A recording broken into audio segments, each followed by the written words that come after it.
Meron tayong gagawing changes dito sa Drip by Vinci. Gusto mo malaman? Keep on watching. Hi guys, Vinci here and welcome back to Drip.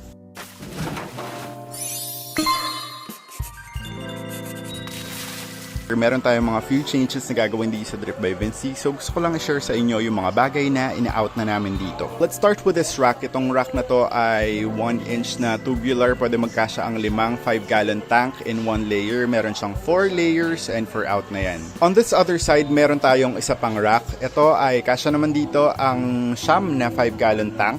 Meron siyang 4 layers din, pero yung isang layer kinonvert ko into beta tanks. Pero meron kayong option na putulin at tanggalin para maging 5-gallon tank area rin to. Yan ay for out na rin natin. Plus itong mga beta tanks na to, lahat yan for out na. Plus yung under sump na yon, for out na rin yan. I'm planning to make major changes dito sa Drip by Vinci. So itong mga aquascape na to ay ina-out ko ng buong aquascape na siya, including the sponge filter, plus yung mga serious stones and yung design na yan, except yung mga isda and yung mga assassin snail.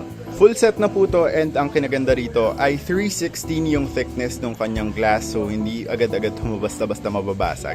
For those who are looking for bare tanks lang, ayun, meron tayong available na mga 5-gallon tank. Again, 316 din yung thickness ng kanyang glass. Meron siyang black background and meron na rin tong black foam. Yung mga tanks natin, we're selling those individually, so pwedeng-pwede nyo sila i-avail. Right on the side, we are also selling this bird flight cage, including na po yung stand. So para sa mga nag-aalaga ng ibon or sugar gliders, perfect na perfect itong cage na to. Over on that side, we have a spare 50-gallon tank kasi yung mga angelfish natin dyan ay ilalagay na natin sa ating 100-gallon tank.